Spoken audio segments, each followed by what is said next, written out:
Keberadaan patung kecil dan patung kepala singa di kilometer 100 dibuat sebagai hiasan keindahan.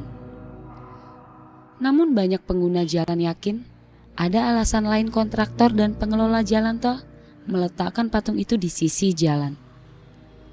Lalu apakah ada kaitannya dengan kecelakaan yang sering terjadi?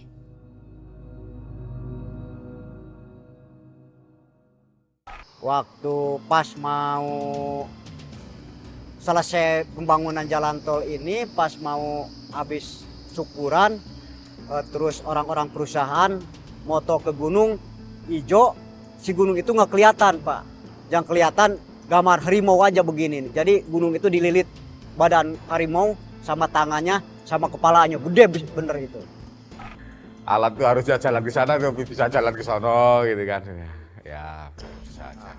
Yang saya jadi takut ini kan, masa saya bacakan ayat kursi, ikut baca ayat kursi, ya gimana?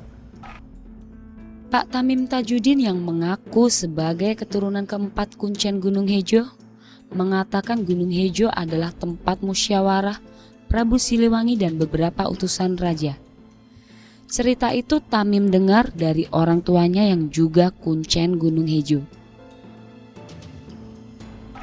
Sebetulnya itu dikait-kaitkan kejadian di jalan tol, terutama kecelakaan, dikaitkan sama orang-orang lain, sedangkan Bapak sebagai waris turunan yang mengelola Karamat Gunung Hejo sama sekali tidak percaya bahwa kejadian tersebut berkaitan dengan Karamat Gunung Hejo.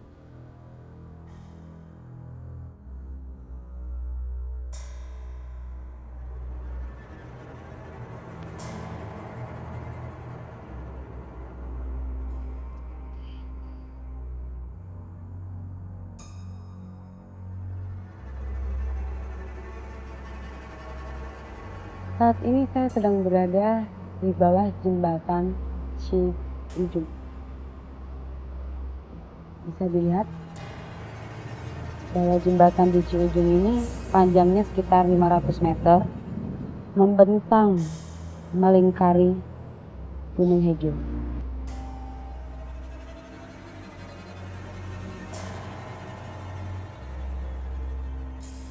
Terowongan ini biasanya dipergunakan orang yang ingin mendaki Gunung Hejo. Kondisi terowongan pengap. Di ujung jalan, di kaki Gunung Hejo, pernah terjadi kecelakaan. Sebuah minibus menabrak tembok dan menyebabkan 5 penumpangnya tewas.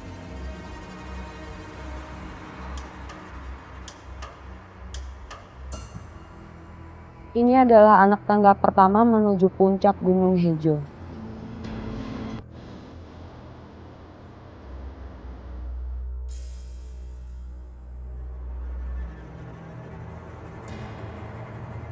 Gunung Hejo memang terasa memancarkan aura mistis saat saya mendatanginya. Jalannya terjal hingga ke puncak, di mana terdapat sebuah makom dan petilasan. Saya telah mendengar cerita-cerita mistis dan melihat Gunung Hejo pada siang hari.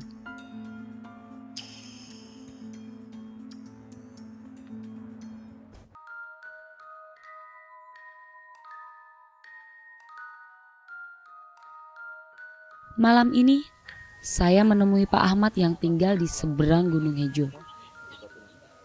Dulunya, waktu abad ke-15 dipakai musyawarah agama. Antara perpaduan antara Hindu sama Islam. Memang ada suatu kayak makam, tapi namanya makom aja. Tempat istirahat ya. Tapi di sini nyebutnya makom. Makom aja. Itu makom siapa Bapak? Itu Eyang Prabu Siliwangi, Eyang Prabu Kian Santang ya.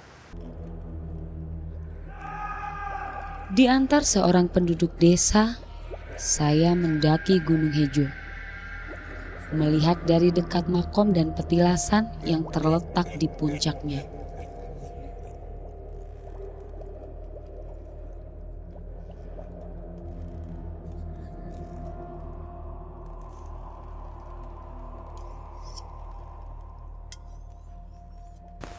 Masukkan ke keramat ini harus sopan santun katanya. Oh gitu ya. Ya saya mau ini ya. Iya, silahkan. Assalamualaikum, waalaikumsalam ya abdi bade pamit sakti punika tina kawasa anu ngawasa Presiden ini sujudna jeung rama pangwakeun lawangna pangwakeun koncina yang paling sediwang anu mungkin patihurit karama karapan do.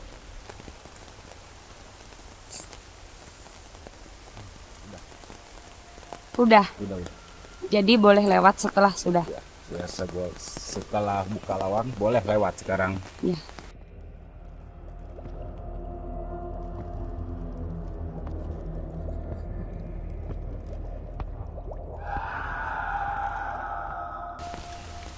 Nah, satu kali lagi nih. Assalamualaikum.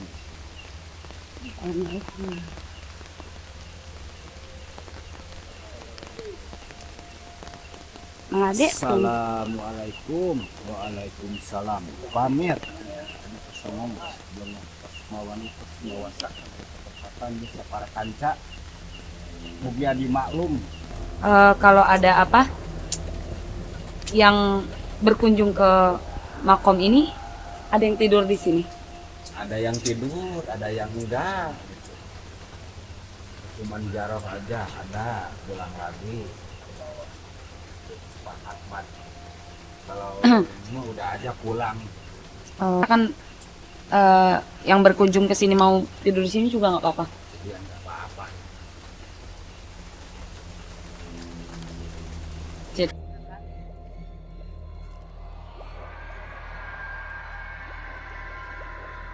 Udah, terus kalau misalkan kita udah selesai ini, udah turun. Ya udah turun. Cerita keangkeran Gunung Hejo dan Tol Cipularang kilometer 90 hingga 100 yang sering terjadi kecelakaan bisa jadi dua hal yang berbeda. Namun di lokasi, saya menemukan fakta lain lagi. Lokasi sekitar Gunung Hejo sering dijadikan tempat untuk membuang mayat korban pembunuhan. Ya orang arwah gentayangan, apakah orang arwah gentayangan yang meninggal sekarang, apakah arwah gentayangan yang meninggal dulu ini tempat-tempatnya setelah dibikin jalan tol, yang itu kan bisa jadi. Kalau untuk arwah yang sekarang ya kata saya juga, saya pribadi belum pernah saya didatangin arwah yang meninggal sekarang atau yang dibuang atau yang dibunuh.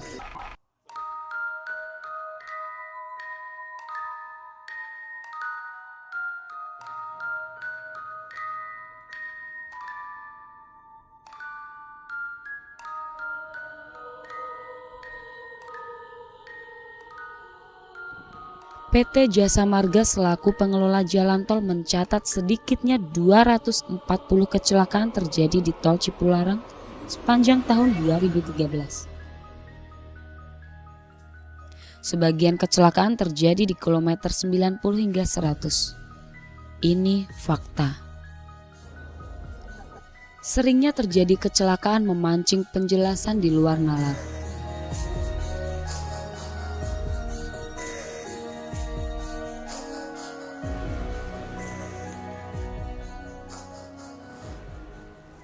Bangkai kendaraan yang ditampung di tempat ini merupakan kendaraan yang mengalami kecelakaan di Tol Cipularang. Melihat banyaknya bangkai kendaraan yang ada, menggambarkan bahwa banyaknya kecelakaan yang terjadi selama ini di Tol Cipularang.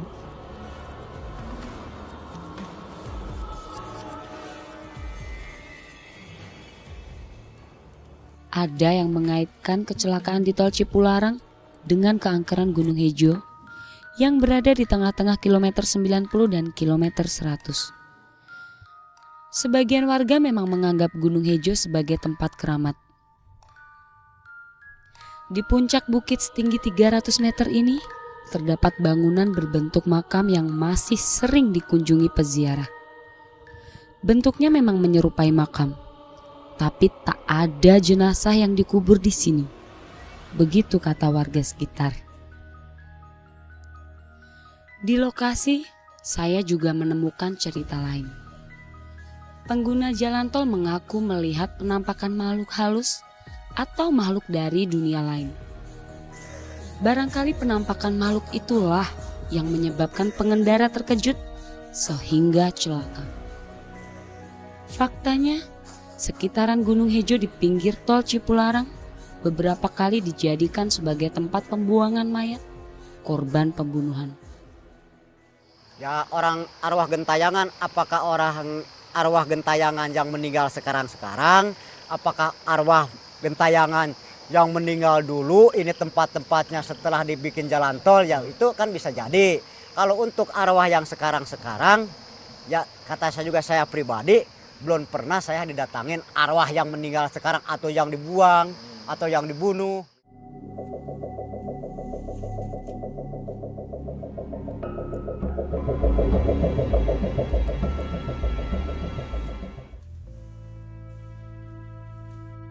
Pembunuhan tahun 2006 menimpa Kiki dan ibunya, Aling. Otak pembunuhan adalah bekas suami Kiki, dibantu oleh mantan karyawannya dengan imbalan sejumlah uang.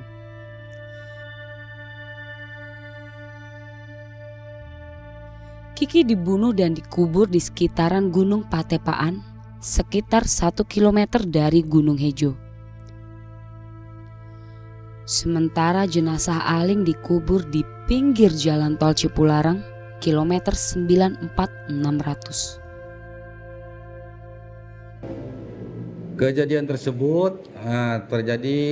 peristiwa tersebut terjadi pada hari Rabu tanggal 22 Februari 2006, di mana Polsek Cikalongwetan telah menerima laporan polisi dari saudara Wowo bahwa saudara Wowo saat itu melaporkan anaknya telah dibawa pergi tanpa izin sepengetahuan pelapor oleh saudara Denny ke daerah Purwakarta. Penelusuran saya berlanjut di kolong tol Cipularang kilometer 95400. Februari 2010, di tempat saya berdiri, warga menemukan mayat seorang karyawan swasta. Kondisinya sangat mengenaskan, tinggal tulang belulang. Polisi memperkirakan korban dibunuh sebulan sebelumnya.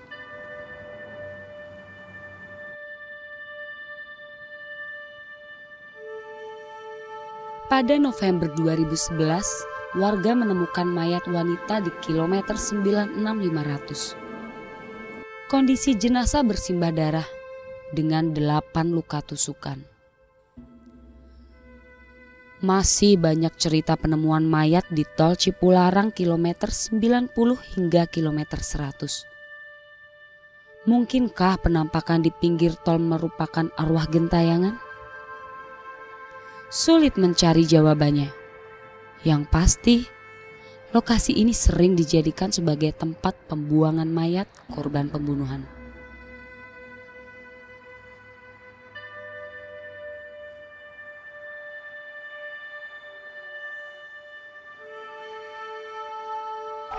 Tahun kemarin lah ini di P2 jalan tol ini nih di depan kita ini nih. Kebetulan saya ngambilin daging-daging busuknya sama Pak Kapolsek Darangdan.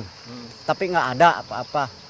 Cuman ada malamnya sebelum daging-dagingnya diambilin sama saya di sini, kedengarannya tolong disamperin sama saya, nggak ada. Saya pulang lagi ke tower, kayak ada orang berdiri aja gitu.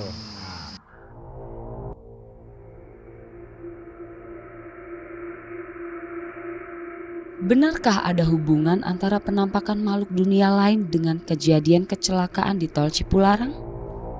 Atau ada sebab lain, seperti kekurang hati-hatian pengendara dan kondisi jalan tol?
Pembangunan tol Cipularang terbagi dalam 2 tahap.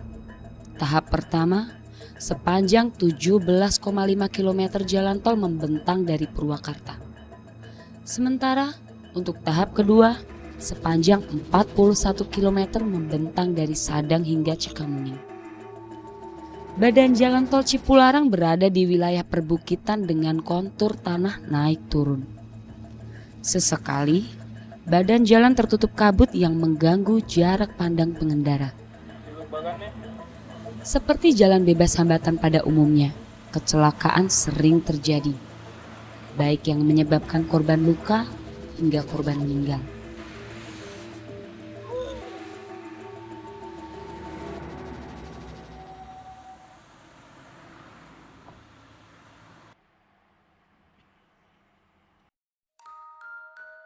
Bedanya, kecelakaan di tol Cipularang kilometer 90 hingga 100 sering kali dikaitkan dengan gangguan dan penampakan makhluk halus.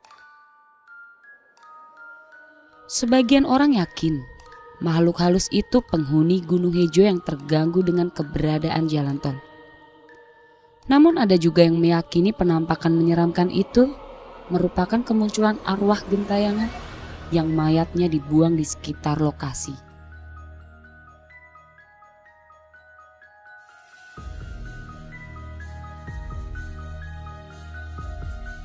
Ya kalau menurut keahengan dari mulai awal pembukaan banyaklah yang aneh-aneh gitu. Kadang-kadang suara bayi, suara kuda, terus suara harimau, ada orang ngobrol, orang minta tolong. Adapun istilahnya ngelihat seorang gadis perempuan cantik dipecandain, giliran disamperin, dia menghilang kagak ada. Nah di situ keahengannya memang ada. Gitu. Pernah ada yang nyanyi, cuman sama tamunya nggak kedengaran, cuman sama saya pribadi kedengaran gitu. Ada yang menarik kursi, waktu itu saya pulang kosong. Nah sudah itu pas ditarik jok kursi 1 kali, saya itu merasa itu perasaan saya aja gitu. Nah pas yang kedua kalinya itu, nah saya baru percaya gitu. Sampai di yang saya bilang tadi di KM 95 itu kan ada jembatan itu yang dekat gunung itu, jembatan itu. Nah, itu udah mulai bulu tangan saya semua kayak merinding gitu. Ada cewek rambut panjang, mukanya rusak. Nah, yang kursi nomor 10 itu kakek-kakek. Pihak Jasa Marga punya pendapat lain tentang adanya kecelakaan di jalan tol Cipularang. Kalau namanya itu di lokasi sini, karena saya belum pernah ngalamin sendiri, saya juga nggak percaya. Tapi percaya bahwa makhluk halus itu ada. Itu saya percaya, seyakin-yakinnya. Tapi bahwa di lokasi sini, itu saya nggak percaya. Jalan tol Cipularang sepanjang 54 km mempersingkat waktu tempuh Jakarta-Bandung. Dari sebelumnya 5 hingga 6 jam menjadi hanya 2 hingga 3 jam. Penelusuran saya di lapangan menemukan beberapa fakta menarik. Jalan tol melewati beberapa tempat yang dianggap keramat, sehingga memunculkan kisah-kisah pengguna jalan tol yang mengaku melihat penampakan hantu. Cerita tempat keramat yang terganggu keberadaan jalan tol itu terangkai dengan fakta beberapa kali penemuan mayat di sekitar lokasi. Fakta lain yang saya temukan, yang menurut saya logis, jalan tol sering tertutup kabut, sehingga memperpendek jarak pandang pengendara.